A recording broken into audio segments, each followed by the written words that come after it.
Olá, pessoal. Muito boa noite.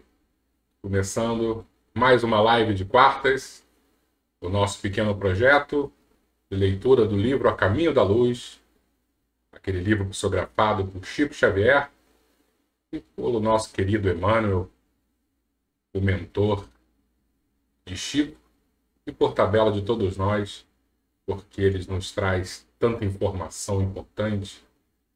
A sua proposta sempre é esse resgate do cristianismo, um olhar diferente do Cristo. Muitas das vezes, através dos séculos, a humanidade acabou se perdendo um pouquinho desse espírito primitivo do cristianismo, e Emmanuel tem essa missão de resgatar, principalmente a fraternidade, o amor, a caridade. Espero que todos estejam muito bem. Eu já estou vendo que as pessoas já estão se manifestando aqui pelo nosso chat. E, se eu não me engano, eu já vi alguns nomes bem conhecidos de pessoas queridas do coração. Albertinho, meu irmão. Como é que você está, Alberto? Muito boa noite. Minha amiga Silvia. Espero que você esteja muito bem de saúde, Silvia. Marisa. Tudo bom, Marisa? Como é que você está? Patrícia. Patrícia Valente, tudo bom? Espero também que você esteja muito bem. Sua família. Pedro esteja ótimo. Sérgio, meu irmão tricolor. Vi você na segunda-feira já. Espero que você esteja muito bem também. Falei com a sua irmã hoje. Maria Terezinha. Boa noite, Terezinha. Muito boa noite para você. Lorane, minha irmã caçula. Tudo bom, Lorane? Espero que você esteja muito bem com os seus meninos. E essas pessoas já estão respondendo aqui que está todo mundo bem, graças a Deus. Isso é muito bom. E é muito bom a gente ter esse nosso espacinho também aqui para bater papo, para conversar. Fico muito feliz. Então, eu acho que já podemos iniciar, que já temos um grupinho razoável e as pessoas vão chegando, às vezes voltam um pouquinho, vão para o início, ou já pegam pela metade, depois recuperam. O importante é a gente saber que esses nossos vídeos ficam gravados no Facebook do Centro Espírita, em Montes de Castro, e ficam também, depois que acaba, eu subo para o YouTube e a gente está fazendo lá uma playlist das lives, e essa daí tem uma específica que é a leitura do A Caminho da Luz. Tá? Deixa eu ver que temos mais uma. A Cristiane aqui, boa noite. Que Mestre Jesus cuide de todos nós, é isso mesmo. A gente precisa muito desse apoio do nosso Mestre amado. E eu acho, então, que podemos iniciar o nosso estudo. Hoje, o que eu preparei para a gente? Uma introduçãozinha, porque, como a gente já viu, esse nosso livro, ele aborda diversos pontos, né? Nessa parte inicial é um assunto mais voltado à biologia. Mais para frente a gente vai entrar bastante em história. Mas nesse início, né, como estamos ainda na pré-história, Emmanuel nos traz muita informação dessa formação do planeta e agora da criação da vida. E aí o que eu preparei para a gente conversar aqui?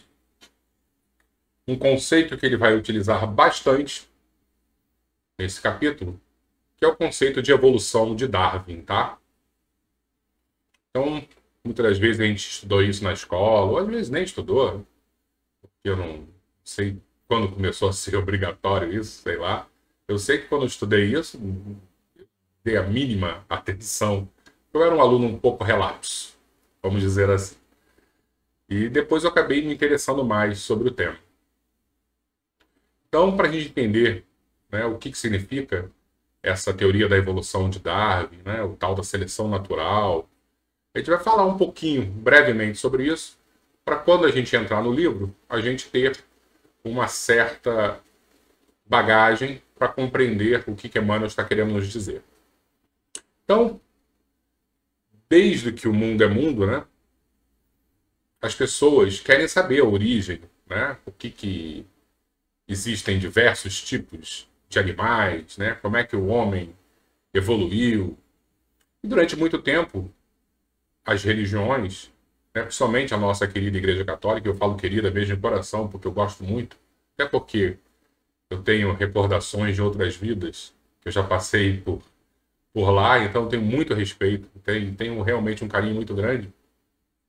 E a igreja, durante muito tempo, teve o monopólio desse discurso, e o que eles propunham sempre era a questão do criacionismo, que Deus já criou todos os animais prontos, né? Já criou o homem, por exemplo, como Adão, a mulher como Eva, né? E que não passamos por nenhuma etapa de evolução.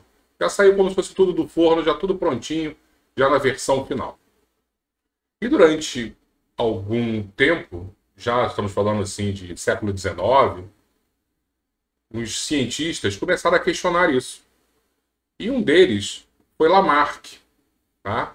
Lamarck criou uma teoria chamada de uso e desuso, onde dizia que quanto mais os animais, os seres da criação, utilizavam, né, alguma habilidade, alguma parte do corpo, isso ia se desenvolvendo e acabava passando para a geração seguinte.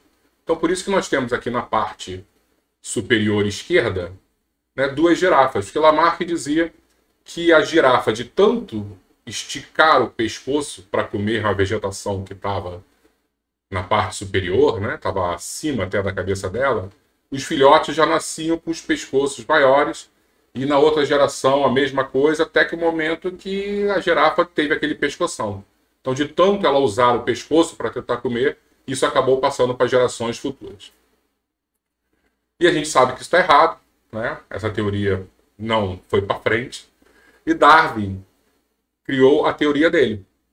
De quê? De que a vegetação estava lá em cima, a girafa tinha um pescoço pequeno, só que quando a girafa tinha seus filhotes, algumas das vezes, alguns filhotes nasciam um pouquinho diferentes. Existia uma mutação no DNA, e algumas girafas nasciam com pescoços maiores, com pescoços menores, né? Outras do mesmo tamanho. E, por exemplo, as de pescoços menores acabavam morrendo porque elas não conseguiam se alimentar. E as que nasceram, por acaso, com pescoço maior, repara que tem sempre esse nome aqui, por acaso, as mutações são ao acaso, são aleatórias. Então, as girafas que nasceram com os pescoços maiores acabavam tendo mais facilidade de se alimentar e elas se adaptavam melhor ao ambiente e sobreviviam. E por terem se adaptado, elas tinham filhotes, e os filhotes também nasciam já com essa alteração genética, que foi um sucesso, nesse caso específico. E aí, mais para frente, mais mutação, e muitas das vezes nascia com o pescoço um pouquinho maior, e aí se adaptava também mais, aí o meio selecionava, o tal da seleção natural, e as girafas começaram a ter pescoços cada vez maiores. Por quê? Porque se adaptavam ao ambiente. Tá? Só que a gente está falando aí de milhões de anos. A gente não está falando de uma geraçãozinha para outra. São milhões de anos, são muitas girafas tendo filhotes, e aí tendo mutações aleatórias, e acabando selecionando através do ambiente dessa adaptação.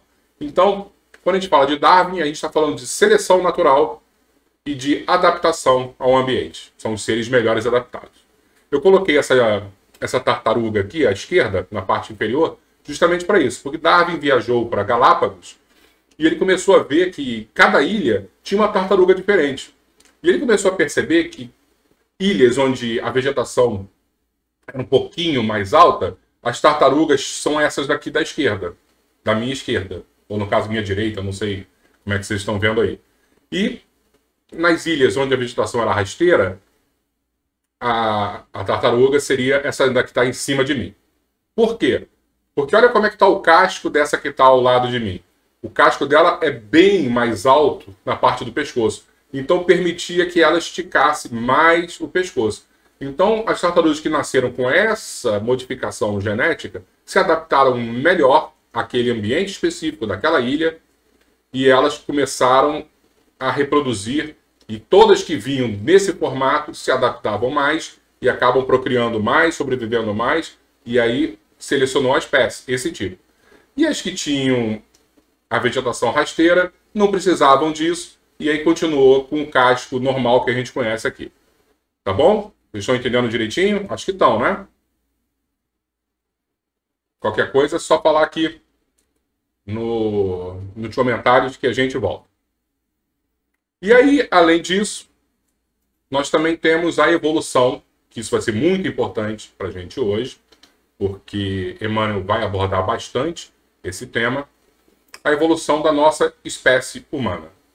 Tá? Então, eu lembro quando eu era bem criança, existia uma revista chamada Conhecer Universal, que aí eu comprava na banca de jornal, ia colecionando, né?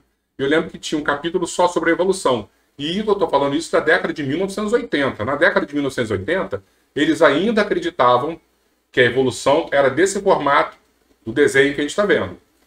Nós vínhamos do macaco, o macaco ia evoluindo, ganhando habilidades, e existia uma evolução linear até chegarmos no Homo sapiens.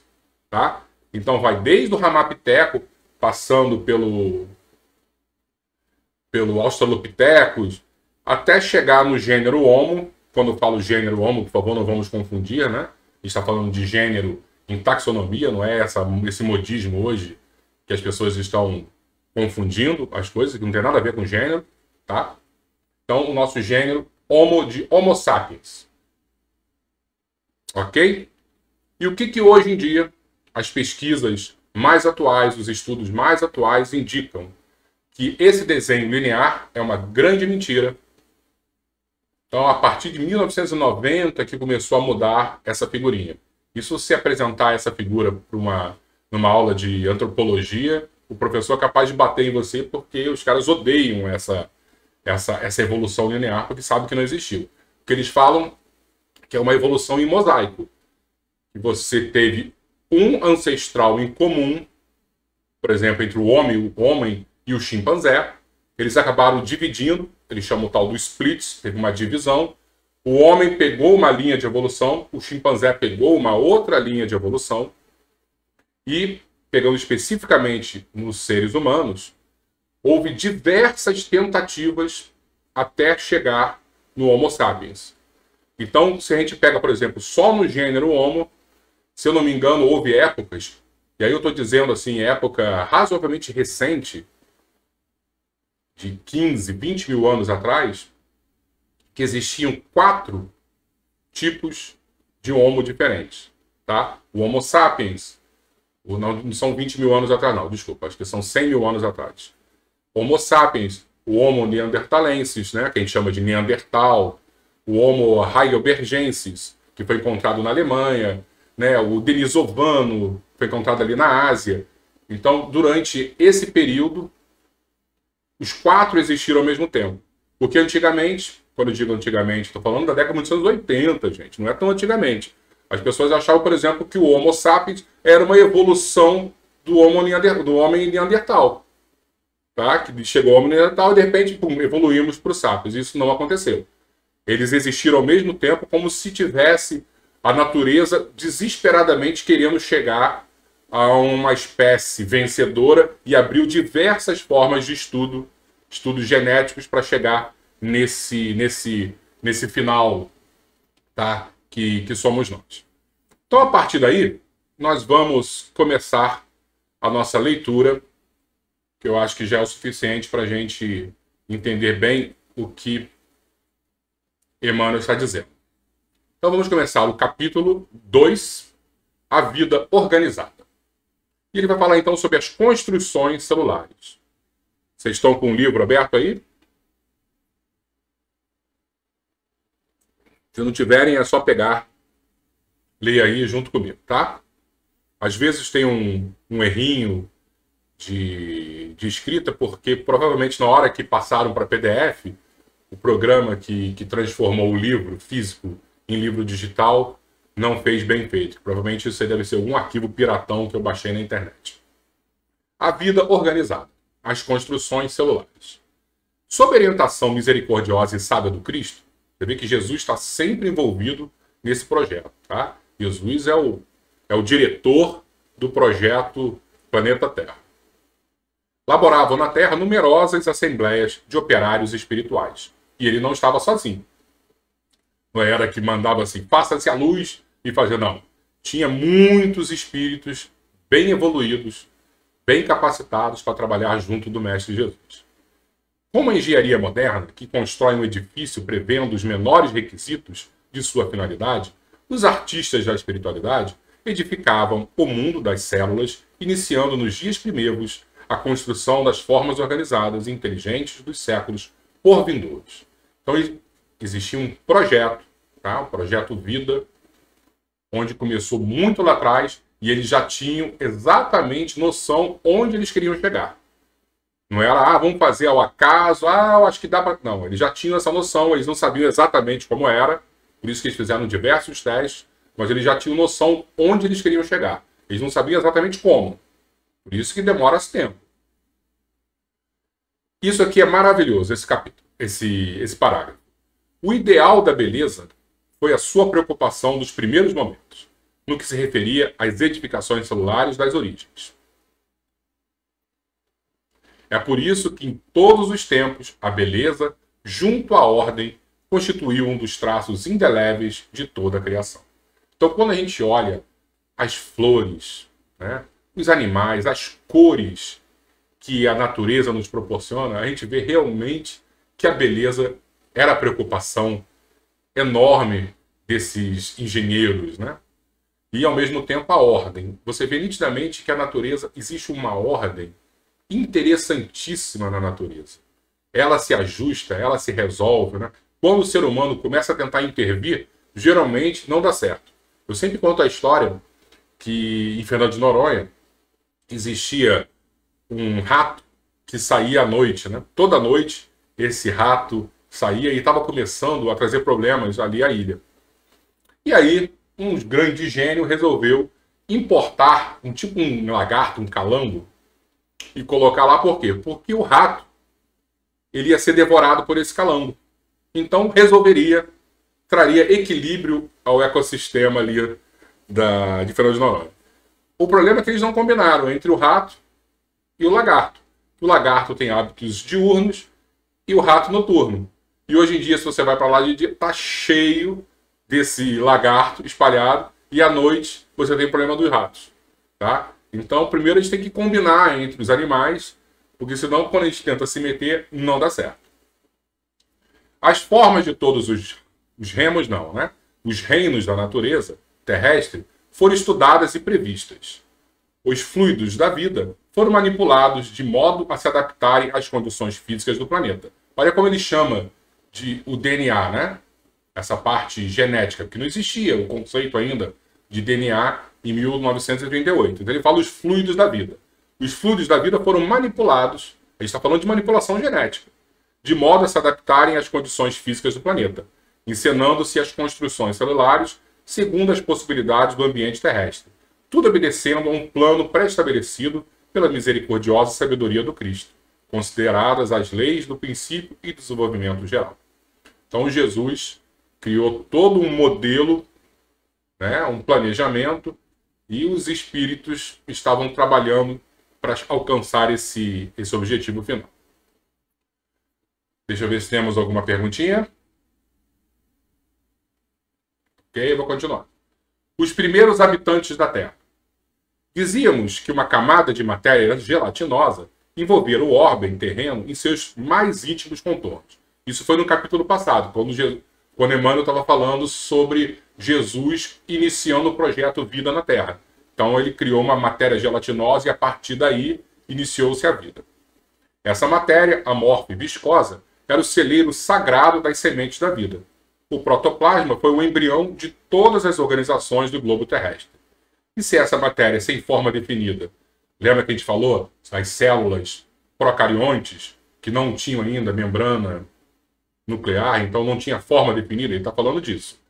E se essa matéria sem forma definida cobrir a crosta solidificada do planeta, em breve a condensação da massa dava origem ao surgimento do núcleo.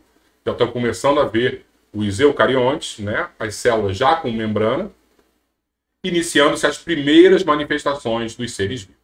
Tudo que a gente falou na semana passada. Os primeiros habitantes da Terra no plano material são as células albuminoides, as amebas e todas as organizações unicelulares, isoladas e livres, que se multiplicam prodigiosamente na temperatura tépida dos oceanos. Então está falando dos seres unicelulares, tá? E que são ainda isolados.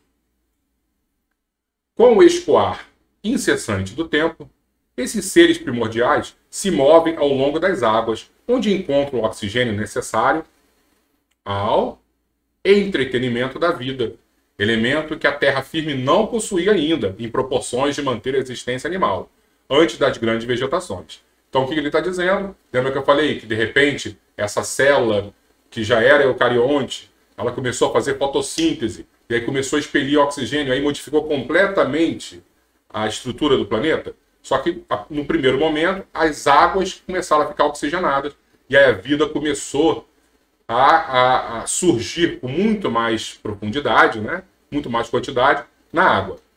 E ele está dizendo que, enquanto não tinha as grandes vegetações, essa vida ainda não pôde ir para a Terra.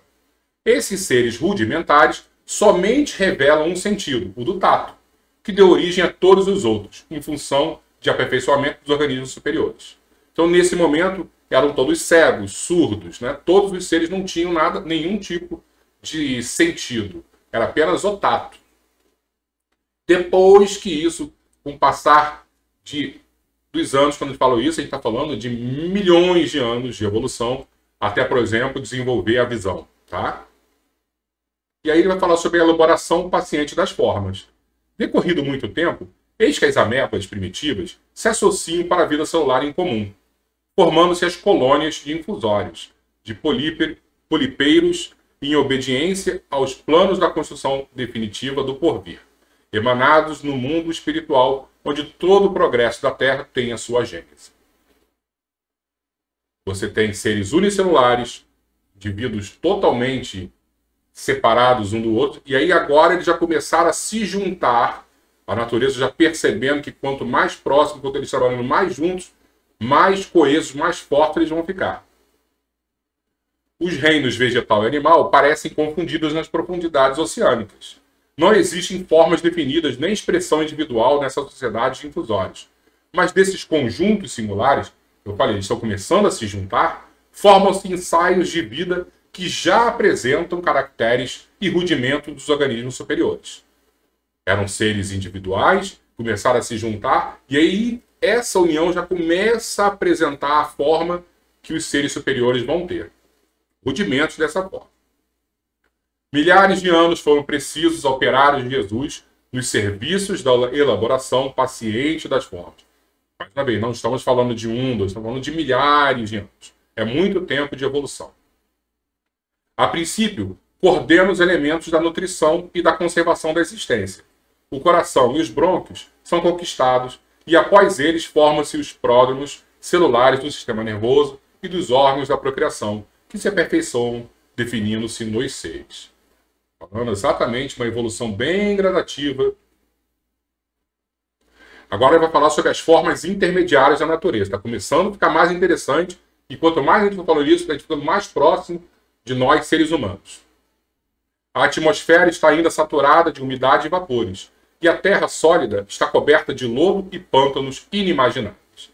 Todavia, as derradeiras convulsões interiores do orbe localizam os calores centrais do planeta, restringindo a zona das influências telúricas necessárias à manutenção da vida animal.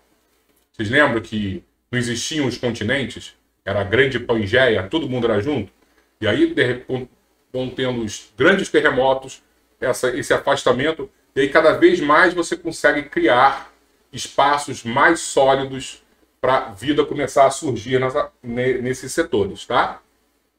Então, as influências telúricas são necessárias à manutenção da vida animal.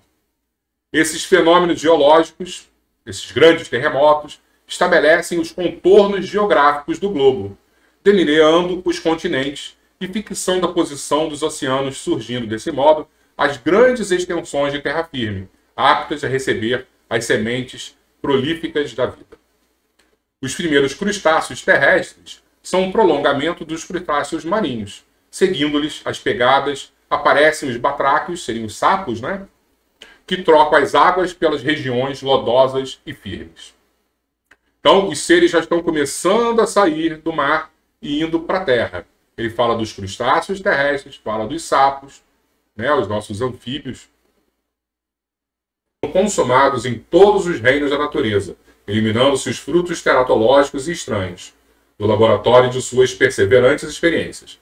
A prova da intervenção das forças espirituais nesse vasto campo de operações é que, enquanto o escorpião gêmeo dos crustáceos marinhos conserva até hoje, de modo geral, a forma primitiva, os animais monstruosos das épocas remotas, que lhe foram posteriores, desapareceram para sempre da fauna terrestre, guardando os museus do mundo as interessantes reminiscências de suas formas atormentadas. O que ele está dizendo aqui? Que existiam projetos no início da criação e que foram dando certo e eles não descartaram. Então ele dá o exemplo aí dos crustáceos, né, marinhos, e aí ele pega algo parecido dos crustáceos marinhos, seria um escorpião, algo como se fosse. A gente sabe que não é crustáceo, tá? Mas é como ele faz uma comparação, que esse daí, quando já foi para a Terra e deu certo, o escorpião manteve-se. Após isso, houve vários novos testes genéticos e surgiram as formas assombrosas. E aí aprenderam a trabalhar com seres diferentes, deu certo, aí é como se eles zerassem, acabou com toda esses seres assombrosos, mas não acabou com toda a obra da criação. Eles mantiveram do início. Aí ele deixa bem claro aqui que seres anteriores mantiveram, mas muitos posteriores acabaram desaparecendo. Por quê? Porque era só um momento de teste. E isso a ciência nos diz que é muito simples de fazer, né? Durante a nossa experiência aqui na Terra, houve 5 grandes extinções em massa. A última, se eu não me engano, foi do meteoro lá do asteroide que caiu em Yucatán, no México, e aí acabou com 80%, 90% das espécies do planeta. Então, quando os seres, né, juntos de Jesus resolvem, ó, deu certo, agora vamos zerar aqui a máquina e vamos começar de novo, porque a gente já aprendeu, eles faziam isso muito fácil. Agora, a parte mais interessante são os antepassados do homem. Deixa eu abaixar aqui para a gente poder ler junto.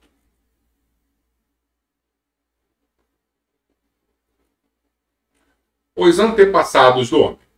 O reino animal experimenta as mais estranhas transições no período terciário, sob as influências do meio e em face dos imperativos da lei de seleção. O que ele está falando? Isso é muito importante para a gente entender, pessoal. Sobre as influências do meio, ele está falando de Darwin, 100% da teoria de Darwin. E os imperativos da lei de seleção. Está falando de seleção natural e a influência do meio que faz com que os seres se adaptem, tá? Então tem gente que vai dizer, não, porque Darwin está errado. Não. Em nenhum momento podemos ser, até hoje, contrários a Darwin. Às vezes o espírita bota os pés pelas mãos e diz que não, é quase um criacionista. Também não é assim. Mais uma vez, o que Emmanuel deixa muito claro para a gente é, existiam diversas tentativas genéticas para chegarem até um objetivo. E aí eles colocavam no planeta Terra essas tentativas e viam como se comportavam. E a própria natureza ia selecionando, a seleção natural, né, as adaptações, tá bom? O meio ia selecionando.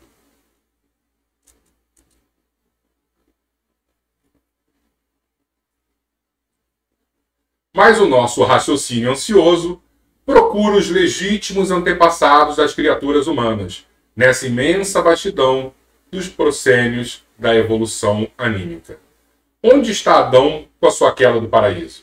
Debalde, nossos olhos procuram aflitos essas figuras legendárias, com o propósito de localizá-las no espaço e no tempo. Compreendemos, afinal, que Adão e Eva constituem uma lembrança dos espíritos degredados da paisagem escura da Terra, como Caim e Abel são 2 símbolos para a personalidade das criaturas. Então, quando a gente pensa em Adão e Eva, não vamos misturar Adão e Eva seria o inconsciente coletivo do nosso passado muito longínquo lá em Capela, tá? Onde nós fomos expulsos do paraíso e viemos cá. Não existe esse conceito de Adão e Eva como a nossa religião católica fala pra gente, tá bom?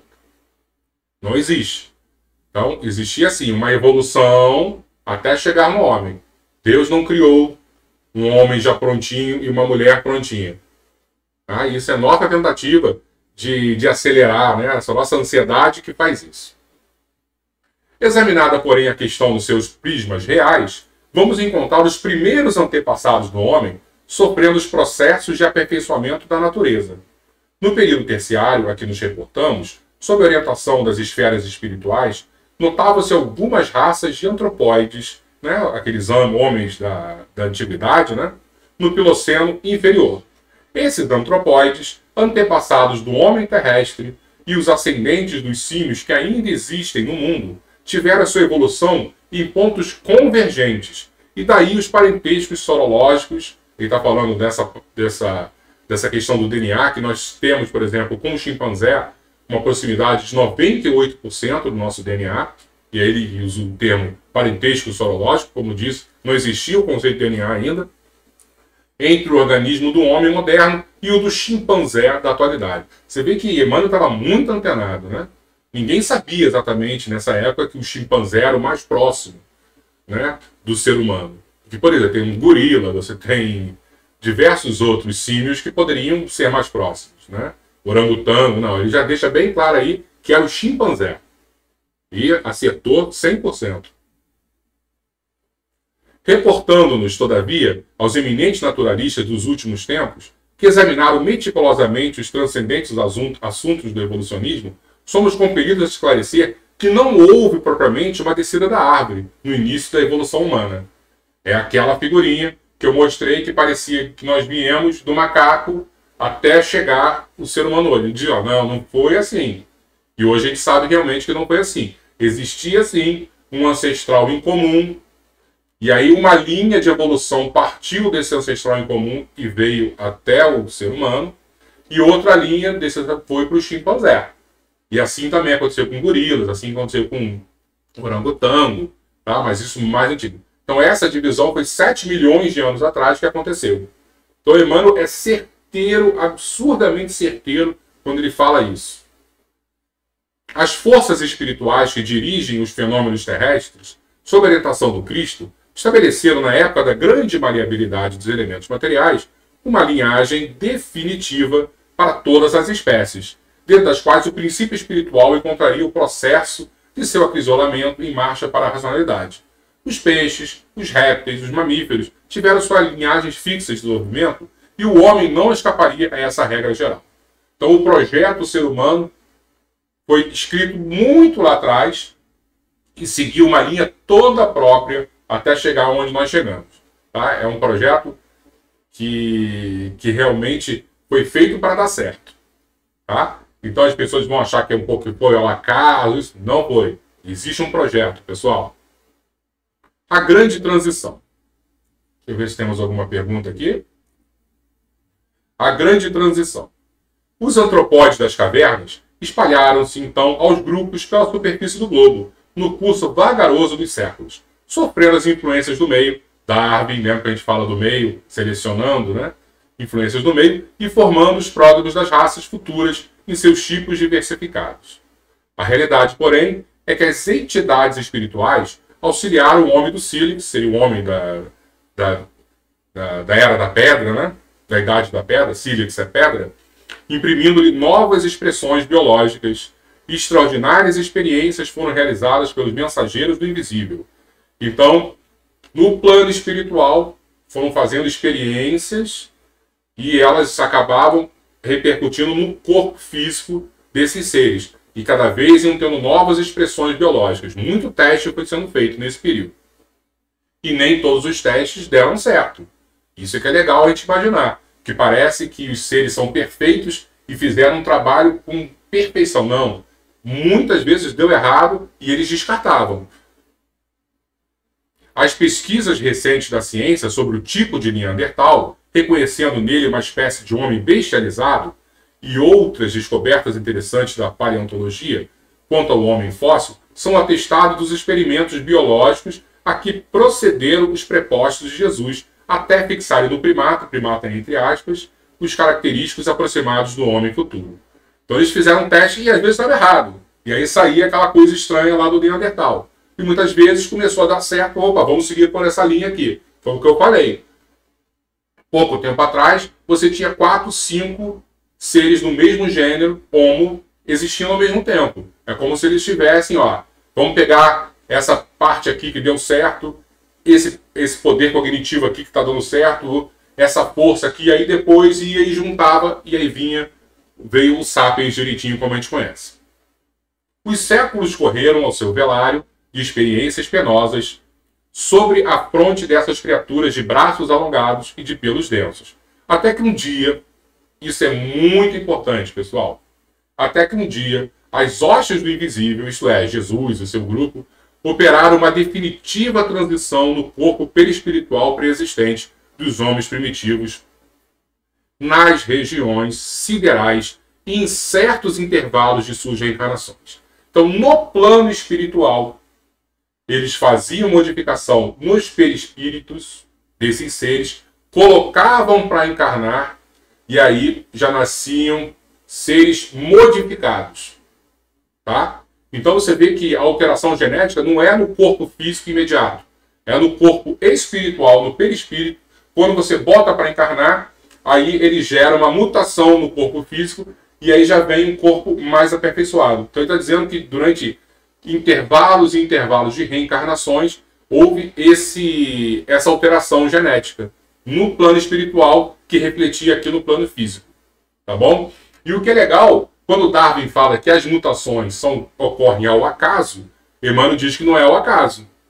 Então, quando você tem, por exemplo, lá aquela girafa que o pescoço já começa, por acaso, nascer maior e ela começa a adaptar mais, o que ele está dizendo é: existem alterações no plano espiritual, no perispírito do animal, coloca para encarnar e aí ela já nasce com o pescoço. Por isso que você tem, às vezes, seres tão bem adaptados também. Então, a gente olha Darwin, como tem que olhar, em cima de toda essa teoria da adaptação, da seleção natural, mas também temos que olhar com muito carinho o lado da intervenção divina, onde existe um ser inteligente fazendo essa manipulação e os dois trabalhando ao mesmo tempo. Por isso que eu gosto de pensar que existe um certo criacionismo e existe também a seleção natural de Darwin.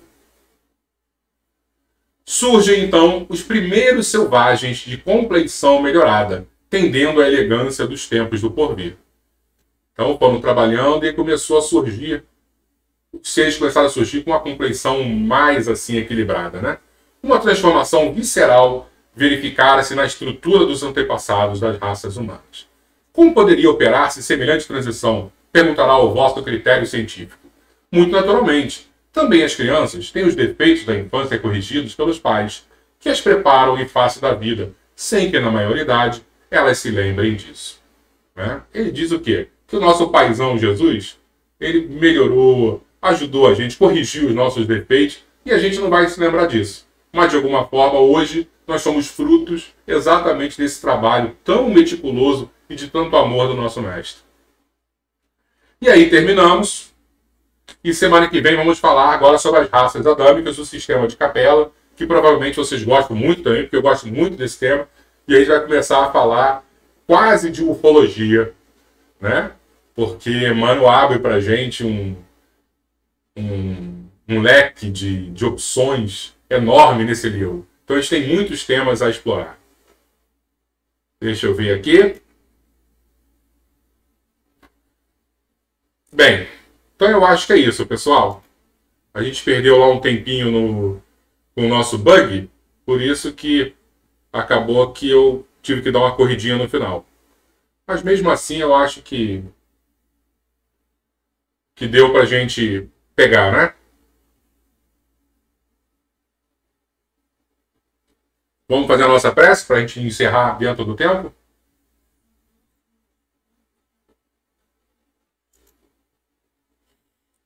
eu ver se tiver alguma pergunta, alguma coisa, eu respondo. Senão a gente encerra e faz a prece, tá bom? Deixa eu botar uma água aqui para mim.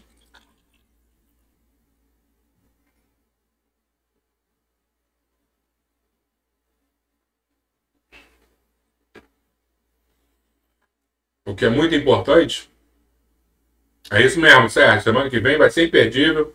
Isso, e bota a cara de ET aí, porque vamos falar sobre os seres que vieram de outros sistemas para ajudar na nossa evolução aqui. Então, pelo que eu estou vendo, a princípio deu tudo certo. Vamos fazer a nossa prece para a gente ter uma noite tranquila, uma noite em paz e aproveitar a visita dos nossos amigos da espiritualidade, que sempre estão aqui conosco, para justamente dar aquela pacificada nos nossos lares. Vamos lá? Vamos começar então a nossa oração. Então vamos fechar os nossos olhos. Vamos entrar em sintonia com os amigos da espiritualidade, que sempre nos visitam, sempre nos acolhem.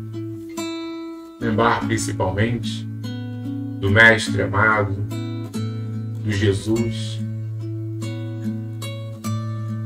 que é o nosso Mestre, é o nosso protetor, é o representante de Deus.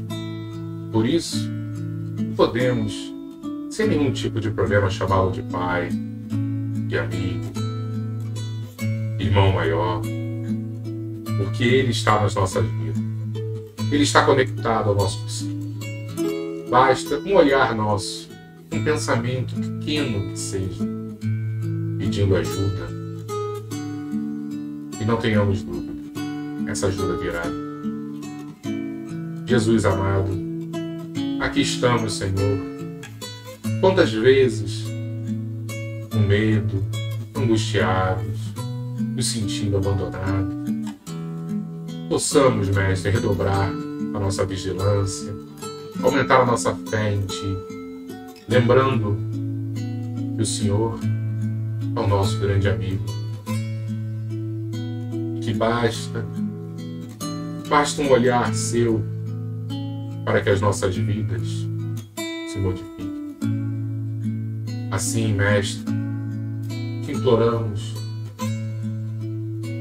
que os nossos verdadeiros desejos de modificação, de transformação íntima, possam ser apoiados por Ti, por todos aqueles amigos da espiritualidade que querem o nosso bem.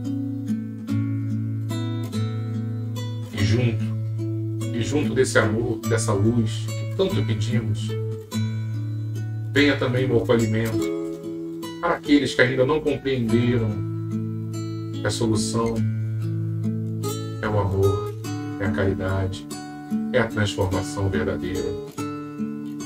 Não nos abandone. Possamos, Senhor, estar sempre unidos a Ti. Que possamos lembrar nas maiores vitórias ou nas derrotas mais vexatórias de que temos um amigo todas as horas. Muito obrigado, meu grande amigo Jesus. Que a Tua paz esteja em nossos corações e que nossos lares sejam abençoados por Ti. Fica conosco, Senhor, hoje e sempre. Assim seja. Graças a Deus.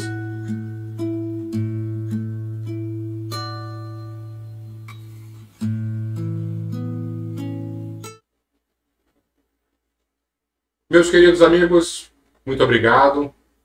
Que Jesus nos abençoe e que possamos, se Deus quiser, semana que vem, continuar com esse livro.